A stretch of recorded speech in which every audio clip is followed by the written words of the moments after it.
a Facebook Live from the Socialist Party, a socialist response to the coronavirus crisis. My name is Sarah Sachs-Eldridge. I'm the national organiser of the Socialist Party, and we've got a little panel here today to discuss this very important question. We know that a lot of people are now at home, not able to work or not able to leave the house. And we hope that this can be a forum in which we can discuss this crucial question facing working class people, the workers' movement. The panel that we've got today is Hannah Sell, the Socialist Party General Secretary. Hi, Hannah. Hi. And we've got Isai Priya, who's a member of the Socialist Party's National Committee. Hey, Isai. Okay, so to kick us off, we're just going to deal today, not with every single detail, because that will be impossible, but with some of the central questions, the questions that are around and about. And we hope that you'll send in more questions that are coming up in your area or experience that is coming up in your area. But to kick us off, I suppose one thing that people might ask is, why is the Socialist Party continuing to go on about the Tories, being critical of the government? People might say they're doing their best. This is a really difficult situation. A coronavirus is a natural phenomenon. Isn't there a case for just a mass united response to this crisis? Let's just pull together. Okay, thanks, Sarah. So, obviously, we are all worried about the coronavirus. Everybody in the country is worrying about what it means for their health, their family's health, their work, their lives. And we all want to see this situation dealt with as quickly as possible, with as little loss of life and livelihood as possible. But we think in the Socialist Party that the way to do that is not to just unite behind the Tories and Boris Johnson. We have to remember the Tories in the last 10 years have carried out brutal, vicious austerity, which has left us in a difficult place for dealing with this crisis, as we'll go on to talk about in the course of this broadcast today, has meant 150,000, it's estimated, unnecessary deaths in England alone, fundamentally because of poverty. So that's what they've presided over. And why? Because they're a government for big business, for the billionaires, for the bosses. They defend a system, capitalism, that is run for profit and not the needs of the majority. Why does that matter now? Because it has an effect on what they're doing to deal with the coronavirus. Belatedly, and it is belatedly, because initially they were doing nothing in reality, or very little, belatedly they are trying to take measures to deal with it. But they're still doing it from the point of view of what best suits big business, what best suits capitalism, rather than what best looks after all of us collectively. And therefore, socialists, the workers' movement, we have a really important role to play in fighting to ensure that this virus is fought effectively. Because if we leave it to the Tories, it won't be. That's the reality of the matter. I mean, even just if you look at the situation we're in now, the profit-driven nature of capitalism means that we're in a crisis which may have been unnecessary in different circumstances. So back in, I think it was 2003, when you had the SARS virus, which is obviously not the same as the current virus, but is related to it, pharmaceutical companies began developing a vaccine to that. But they abandoned it because when the spread of the virus stopped and it seemed the crisis was over, there were no longer profits to be made in investigating, developing a vaccine. But everybody knew there were going to be more viruses, that this question of these type of viruses jumping from animals was going to happen again. And if they'd continued investigating, perhaps we would have had a vaccine now that meant this crisis was totally impossible. And even now, in the midst of this crisis, let's be clear, big corporations are interested primarily in their own profits, and that is affecting how this virus is fought. There's loads of examples you could give, but Johnson has made an appeal to businesses to produce ventilators because the NHS in Britain only has, I think, 5,000 ventilators. It's nowhere near enough. And some businesses are investigating doing that. But a big obstacle they face is that the businesses internationally that have the patents for producing the designs to produce the ventilators are not willing to hand them over because they own them and they make a profit from them. Or the fact that there's 2 Italians who've worked out how to make masks for people using 3D printers, and they're being threatened with being sued by the mask companies. They're interested in making a profit, not looking after the rest of us. And you look at the consequences in Britain of the fact that none of us are being tested. Even NHS workers are not being tested. It's insane from a point of view of stopping the spread of the virus. But why is that? It's the limits on the NHS's testing capacity. Private pharmaceutical companies, all of their testing facilities should be requisitioned, taken over in order to be able to carry out the testing necessary. The government at the moment is stepping up pressure on all of us to self-isolate as far as possible. And, you know, there's a big moral pressure on the news last night and so on. And, of course, we all want to take the safety measures necessary to stop the spread of the virus. But, look, let's be clear about it.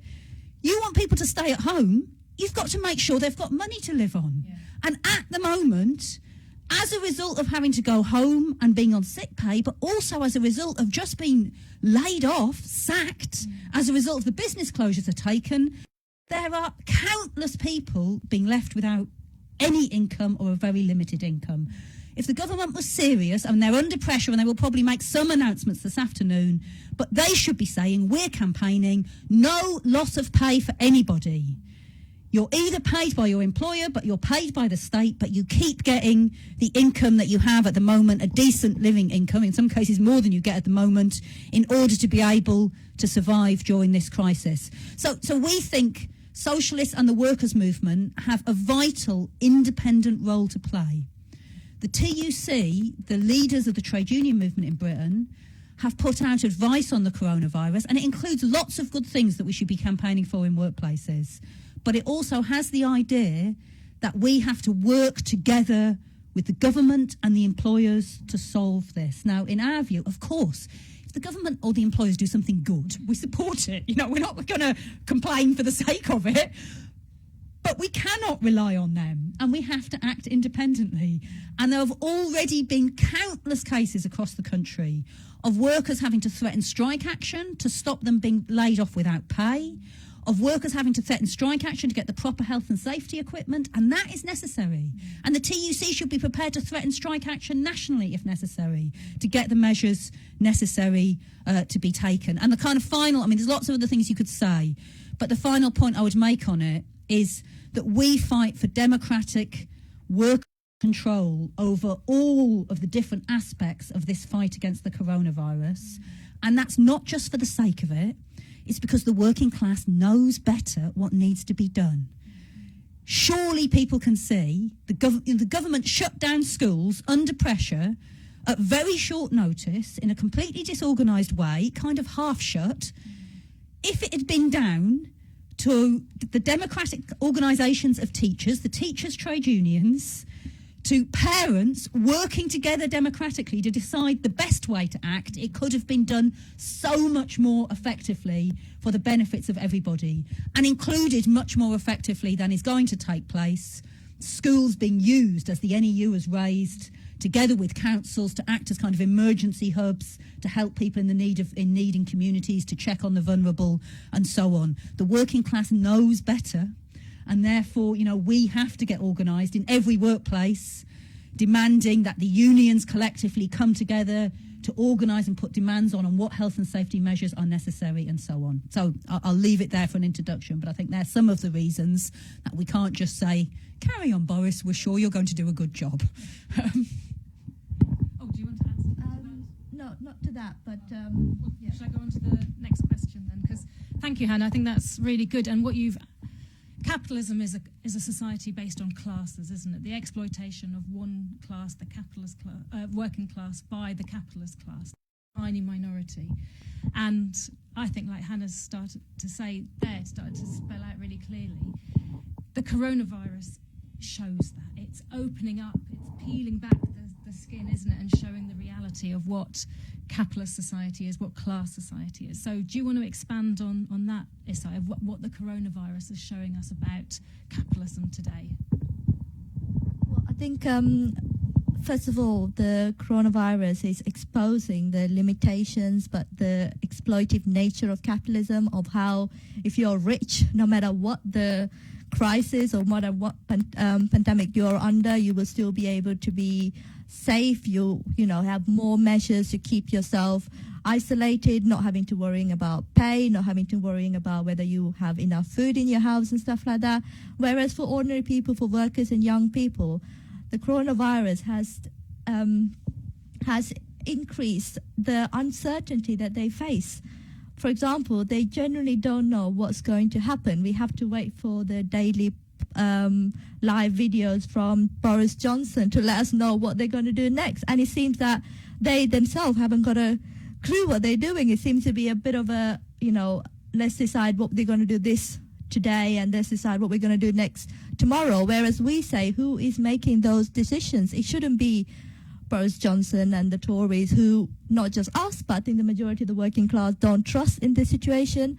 And I think coincidental that earlier on in the week that resigned Boris Johnson was trending on Twitter. And now that's not insignificant. Like, obviously, we're not saying that that's going to be the expression, but it's one of the expressions that is being posed at the moment where people generally don't trust the government. And that's why I think it's resulting in a lot of people panic buying, in a lot of people even on the vulnerable state, not really being able to know what to do. It's because they haven't got a clue what the government, and they haven't got the trust on the government. And this is not just in England and Wales. I would say this is an international thing where working class across the globe are not trusting their own government. And I think that, again, is exposing the corruption of capitalism. But one other thing that the coronavirus is revealing is all the lies they've been telling us from the very beginning, isn't it? This is 2007, 2008, more than 10 years of austerity. There is no money in the economy. Jeremy Corbyn was hunted down for saying things that we need public money and spending. He was accused of saying, where is that magic tree, wasn't it? Well, I think the coronavirus is exposing that there is money in the economy and there is money that the government can pump in. But even now, they're not pumping in to protect the working class or the most vulnerable in our society. They're pumping in that money to protect the big business, to protect their capitalist system running. And we would say that's wrong. We would say it's good that they're putting in money in the sense that it's very inadequate. There should be far more than what is being proposed.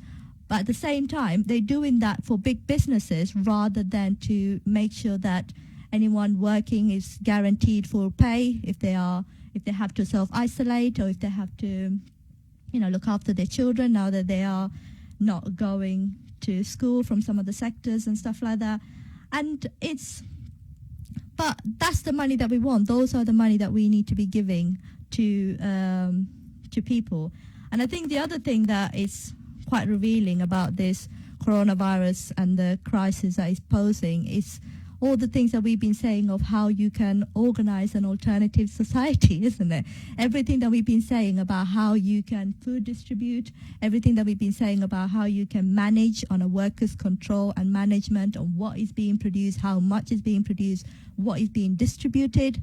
Well, this is quite a good, clear example of why we have been saying all those things and how relevant that is. Because if that was the case, and even now we would pose that the most vulnerable, those over the age of, who are self-isolating, should be provided food. There should be a food distribution, for example, where it's democratically run, and there is going to be a lot of workers who temporarily won't have any jobs available because of closing down and of service, closing down of public and things going a bit quiet.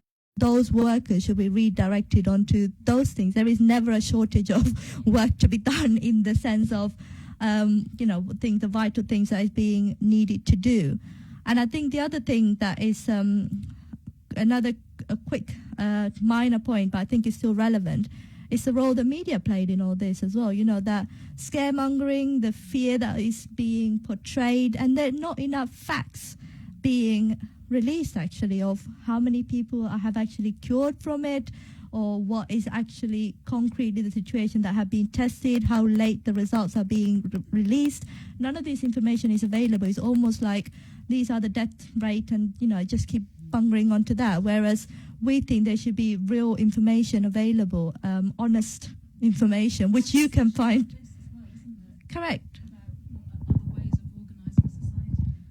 Yeah, and to be honest, I would say that we're the only one in the Socialist Party of our paper, as well as our podcast and the Workers' Charter that we just produced, which we will go on to later, who have been saying all the things that people want to hear, the real-life experience of workers, the real-life experience of doctors on the front line, of retail workers, who, again, is going to be a very affected sector. So I do think it's terrible what's happening, no doubt about it.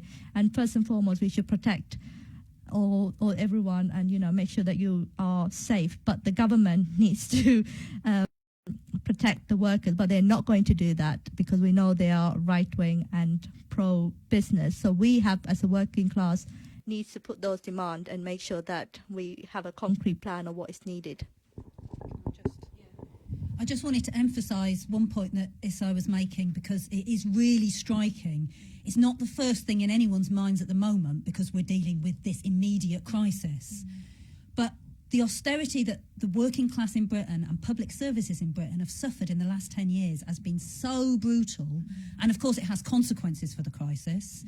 We've got one of the fewest numbers of intensive care beds in Europe because of the cuts to the NHS. London paramedics are being told they can have one face mask between two. And all of that is as a result of austerity. And they told us that there was no option.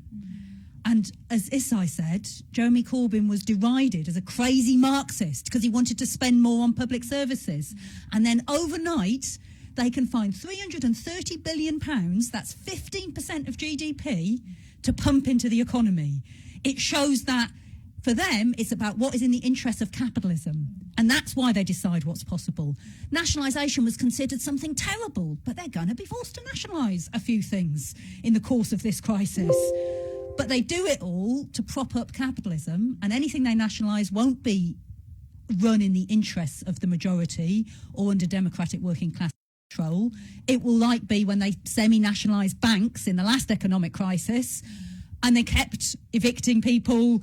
They didn't act in the interest of ordinary working class people. They acted in the interest of big business, and then to be sold back at a cheap price to the private sector as soon as possible. So it's not in our interest, but it shows that they can do it when it suits them. And it's just a load of old propaganda that you've got no choice but to accept this austerity, it's necessary, etc., etc. And I think that won't be lost on people, even if they're not thinking about it right now, I think that's absolutely true. And the other thing that struck me, which we can discuss at a later date, though, is this morning in the papers there was a list of who's a key worker. Well, workers are key to the running of society. That's what it shows. I mean, they haven't listed every type of worker, but it is every worker is necessary because that's the nature of the system, isn't it? And from that then flows the potential of, like you've both said and touched on, the experience, the knowledge of our class in the running of society, and the potential to, take that to its logical conclusion, which is to run society, isn't it? But before we get on to those other questions, if we've got time today, Issai made the really good point that this is international, and that I think brings us on to not just the international experience of societies across the world of the coronavirus, but the other big international aspect of it, which is the economic side, isn't it? I mean, it's huge. Some of the commentators are now saying that capitalism is facing a new depression. Britain is particularly hard hit. So do you want to say a bit about that, Hannah? Okay. I mean, this is a big subject, and we're going to have future podcasts, articles, broadcasts on it, because it's just developing. But it is very important because, we know, all of us, from our experience just over a decade ago, that what takes place for the capitalists in the economy has a real effect on our living standards, our livelihoods, and there is a major crisis of world capitalism developing at the moment. And that's happening after 2007, 2008, from which we've never really recovered. Our living standards are still not back at the level that they were before the last economic crisis. And potentially, this crisis could be more severe than 2007, 2008. The capitalist class are desperately trying to prevent it, but it is not at all clear that they're going to be able to. I mean, the effects of the virus itself, the shutdown as a result of the virus, is a major shock to the world economy. So you're already seeing a big supply side in the sense of goods being produced and shipped to the places where they're going to be sold, and a demand side in the sense of people buying stuff because we're all at home and everything's closed. So, you know, on both sides, it's a major shock to the world economy. And that in itself, we're already in a recession, quite a deep recession. China, for example, in the first 2 months of this year, their industrial production fell by over 13%. And GDP declined by around 10%. So that's a major fall that's taken place in China, which was the first country, obviously, to be hit by the virus. And that is developing globally on a similar basis. They're pumping huge sums of money into the world economy, the capitalists, to try and limit the effects of this crisis. And the 330 in Britain, the cutting of the interest rates to actually just nothing, basically. Yeah, all of those things are attempts to try and stop this crisis being too bad. And look, let's be clear, capitalism is always a crisis-ridden system. It always has cycles of boom and bust. But a healthy capitalist system that was in good health and had strong booms and the busts weren't so bad could potentially bounce back from a crisis like this once the issue of the virus was solved relatively easily. And they're pumping the money in to try and get that result. But you have to say it's looking extremely difficult for capitalism to pull that off because of the weaknesses of the system, weaknesses that were not overcome after 2007, 2008, but in fact got worse because they pumped loads of money in then to try and save the world economy. And now the world economy has never been as indebted as it is today. Vast amounts of debt. The amount of debt in the world economy is more than 3 times the size of the actual world economy. A lot of that now is private, corporate debt, although not only. And the IMF last year estimated that a world economic crisis half as bad as 2007, 2008 would lead to 40% of businesses in 8 of the major economies, including Britain, including the US, going bust. So that amount of debt, you know, is a major crisis point for the world economy, for capitalism.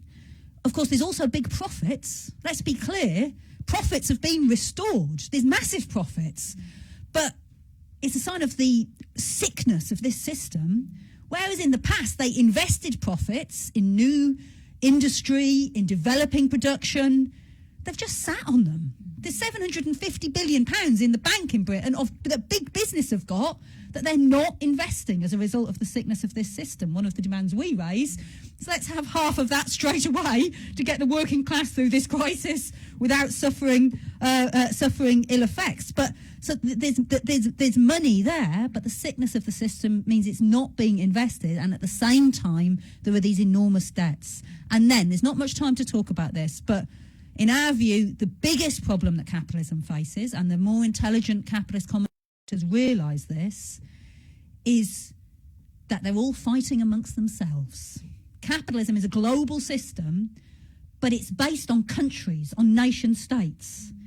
And in times of crisis, the capitalists tend to revert back to their nation states and try and defend their own capitalist class against the other capitalist classes around the world. And we've seen that over the last 10 years. De-globalisation. Globalisation has gone a very long way, and it's still there. There's still a big world market, but it's gone back in the other direction. In 2007, 2008, US capitalism was still clearly the strongest power on the planet. It still is, but not by so much. It's a lot weaker than it was. It's no longer able to call the shots, and there is major tension between the US and China, but also within the European Union, where, Italy is the third biggest economy in the EU. It's in a major crisis. The rest of the EU are not so much stepping in to bail it out as looking after themselves. And, you know, we discuss in Britain, will Brexit go ahead? There might not be a European Union in its current form on the basis of this economic crisis by the time we get to discussing those issues. So that problem, that the capitalist classes are all taking piecemeal measures, but they're not cooperating together the way they were in 2007, 2008, that is likely to make this crisis much more severe.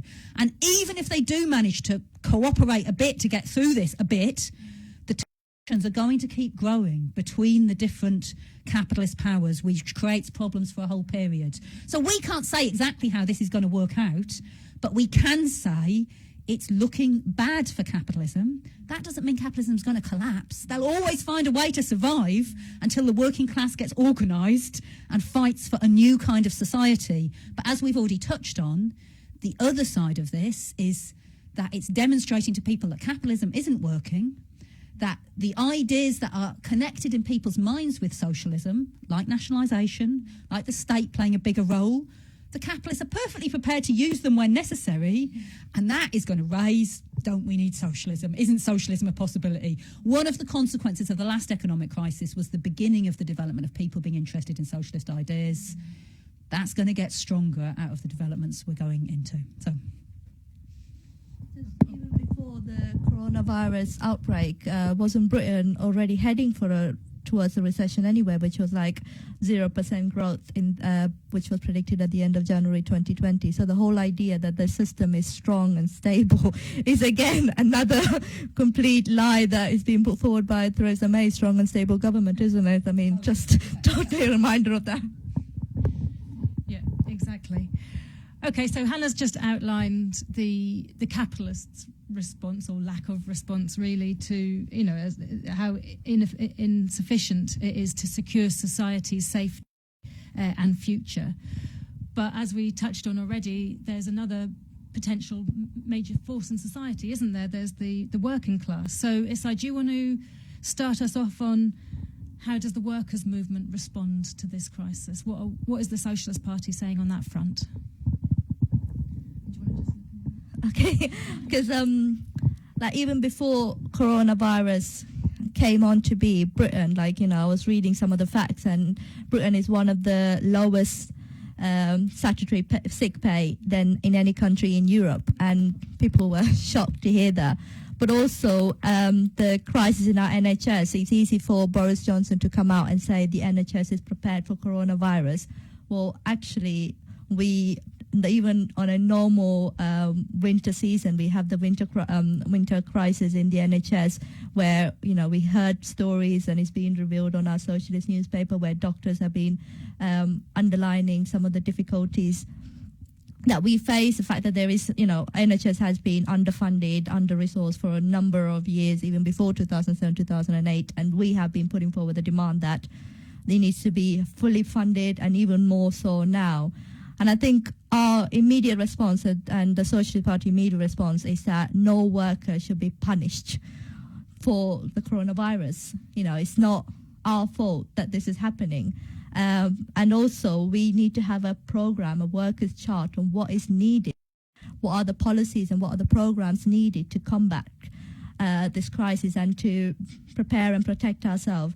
And we have produced a workers' charter, which is here somewhere, which is and if anyone here wants a copy, it is available online. But we also have it in this week's Socialist as well. And we have put forward demands on the National Health Services. We have demands on what is needed for pay and benefit, on public services and housing, and finally the demands that we put forward on the trade unions and the workers' movement. And I think Hannah mentioned this in passing on the previously, but workers do know how to organize best. They are the one that see the day-to-day running of their workplaces. You know, the whole idea that the bosses or the owner knows what's happening in the store is completely not true. It is the workers who make the day-to-day decision, and we think I used to work in Tesco, and I'll be honest, I'm so glad I'm not working in Tesco at the moment.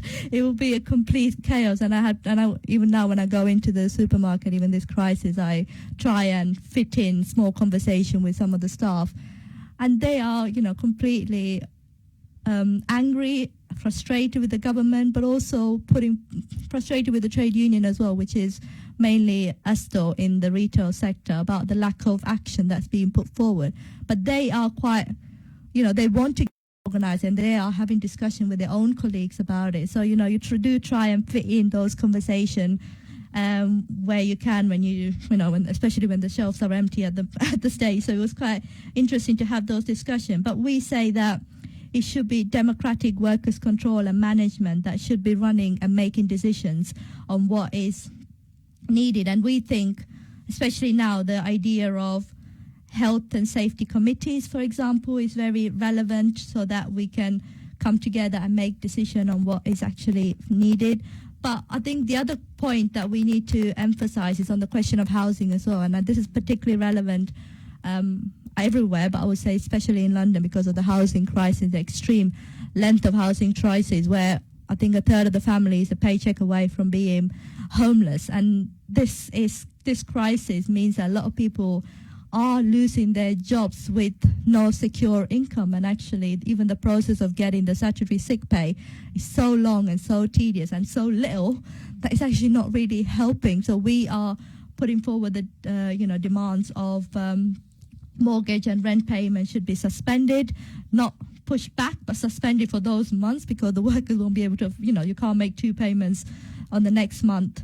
But also we're putting forward the demand that rent, where people are being forced to pay rent that they should do a rent strike if necessary, and no eviction. There should be a temporary halt to all that. I mean, we would say permanently, but for the current crisis, at least a temporary one. And I think the other thing that's quite important is about how we need to set up, and we do know the inadequate action of the government.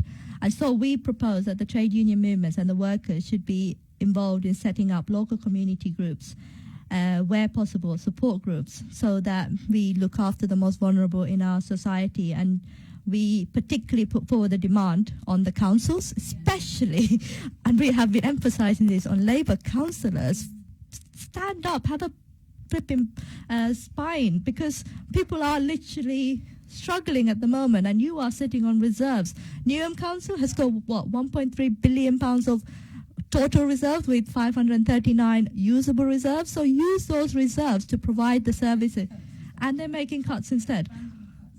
Completely. And we say the councils would completely stop all cuts and invest absolutely in services that are needed. And even though they are, there's a temporary shutdown, some services are going to be vital, and we do need to keep it running. Domestic violence services, for example, some of the most vulnerable will be put in a situation where they're likely to see an increase, and we completely are in favor of making sure that they get houses if necessary, And it's not just, it's all sector of society, isn't it, to make sure that the most oppressed in our society is protected. And we are, making sure that we want the trade unions, obviously, to play a massive role in this. And at the moment, they are a bit on the backside, which is them. But we do know from experience that the mass pressure has pushed the unions further. But also, we can't wait for the unions to do anything as well. That's why we're saying forward about community committees or workers coming together in a certain workplaces to be able to make decision and take action if necessary. Because even though there is a bit of a slowdown in society, workers are still working. And I think it was an illusion that the ISS workers in hospital have walked out over the fact that the employee wasn't going to pay them sick pay. And I think we are going to see more of that. I think workers are getting to the point that you got this money, you're not giving it to us, we are going to take action. And it's not there yet because of the shock. But I think once, because it's only been quite soon as well, but once the shock kind of has taken down a bit and people are realizing that they are being pushed further and further down, so I think it's going to be a big question. And the other thing I wanted to say was, That's fine, I'll come back. Do you want to add anything to that? 'Cause it's a big... It's a huge topic, and I don't know. We don't want to keep talking all day. Just on the question of workers taking strike action, as you can read in the Socialist, in Italy there have been very widespread strikes actually of workers over health and safety related issues during the virus, and obviously they're just a bit further on from us of having had the shock, but then also workers wanting to make sure that the job they do is safe. And then I suppose the only other thing I'd add is coming back to a bit what I was saying in the last section, which is people's longer term lessons that we're going to learn from this, because I think there's quite a few. One is what Sarah was touching on before, which is who is it who keeps society running? Who is essential? Shop workers are essential. They're very low paid. They're considered unskilled, but none of us would have any food without the shop workers. The bin workers, exactly. On the other hand, the CEOs of those companies, bit less essential. And I think that lesson is going to be drawn by a lot of people about the role of the working class in society. Sometimes we get told the working class don't exist anymore. Well, this crisis is showing very clearly that we do, and that we keep society running. But then also, the state is going to step in and carry out some nationalisation. They have in other countries. In Spain, I think, they've nationalised the private hospitals. Germany are carrying out some nationalisation. Britain, on transport, they're going to have to carry out some nationalisation. Like I said before, it's not the nationalisation that we would want, but it shows it's possible. And I think that lesson is going to be learned. And our job is to fight as hard as we can in defence of workers' interests during this crisis, including helping with the community organisations that Isai talked about, with workers in the workplaces, but it's also to raise the need for fundamental change, for socialism, because the capitalists will step in and nationalise bits in their own interests, but to get a society that's actually in the interests of the majority, a socialist society, you've got to bring into democratic public ownership the big corporations, the banks that dominate the economy, and then you can begin to develop a democratic, socialist, planned economy which really can meet the needs of all. And the bits that they're being forced to do, stepping in now with mortgage payments, they're under pressure on the question of rents, they're under pressure. I mean, a relative of mine messaged me the other day saying, I can't believe it, Boris Johnson is talking about a universal basic income. But the point he was making is, faced with a crisis in their system, all of a sudden they're forced to carry out measures which are elements of planning in their own interest, not under democratic control, but it shows the possibility of the working class taking society into our own hands and using that huge wealth, science, technique that capitalism has created actually to meet the needs of all, and, by the way, to save the planet. A lot of people who've been protesting over the question of the environment in recent months are saying now, look, you can act, you can take decisive measures when you need to save the system tomorrow, but they're not capable of acting decisively to save the planet in the slightly longer term. A socialist planned economy would be. So I think those lessons are going to be learnt out of it as well. I remembered what I was going to say. It was on bailing out companies as well, isn't it? Because we don't want workers to lose jobs, and then we don't want people to get laid off. But we also think that these big companies should be opening their books.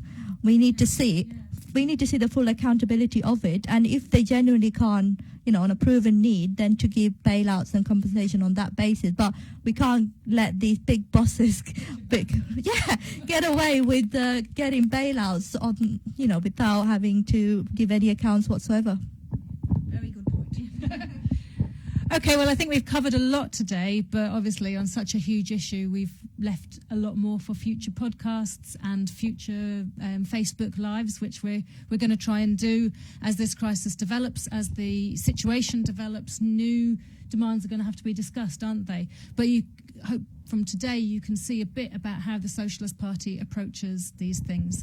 It's really spelt out, as everyone has said here today, in our Workers' Charter, which, as Isai said, it covers 4 main areas so far. So we've got the National Health Service, which includes, things like converting production where necessary under the democratic control of workers in those industries and the wider workforce to produce ventilators, medicines, treatment, etc. We've got a section on pay and benefits, including, for example, when it comes to universal credit, obviously scrapping the sanctions regime. On public services and housing, Isai and Hannah have touched on things, but obviously no evictions, no increase in homelessness due to this crisis, but the councils to take over empty homes, hotels, house the homeless, house people in need of escape from domestic violence situations and so on.